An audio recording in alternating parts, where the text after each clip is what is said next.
here what we're seeing, you see we're in the tapetes and we have curves. We have curves showing up in the rocks, which means that they had to be liquid or soft cement like when they were formed.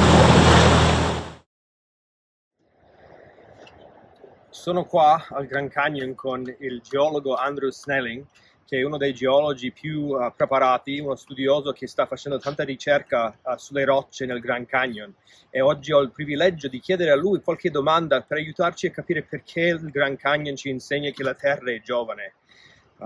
Andrew, thank you so much for giving me a couple of minutes. Yesterday we saw some curves in the rocks, some bending that was very unusual. Can you explain to us what you saw and what it means? We looked at a sandstone layer, that's sand that's turned to stone, so it's rock hard and it's brittle. But we saw that it was bent smoothly. And most people understand that brittle, hard rock is going to snap, break, fracture. But this is nice and smooth. And the only way that we know that that can happen, or two ways we know that can happen. If the rock's been heated up under pressure, it'll bend, or when it was still soft. You know, the sand grains get laid down in the layer, and before it hardens, it has a chance to bend. And the problem here in the canyon is that the layer that we looked at supposedly was deposited 500 million years ago, and the bending, the conventional wisdom is that, you know, 450 million years later, with all these other layers stacked on top.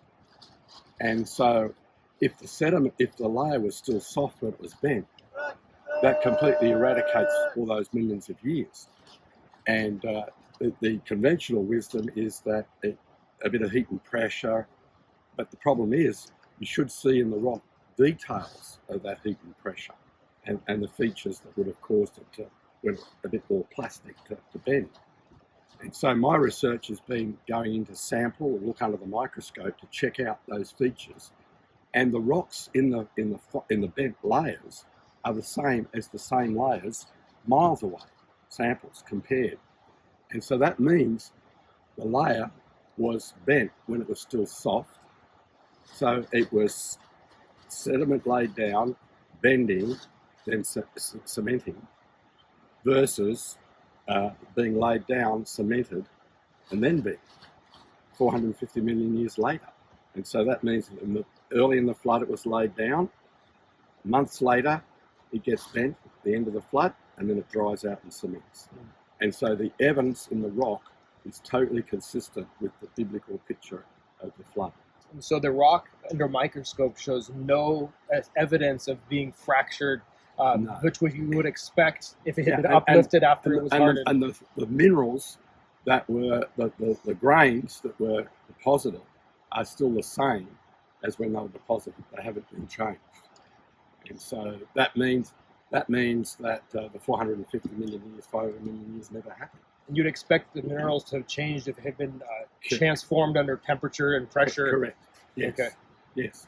And so without that transformation, they haven't got a mechanism for it to occur 450 million years later. The evidence points to bending when it was still soft months after it was laid down during the flood. Thank you so much. It's a pleasure. Grazie.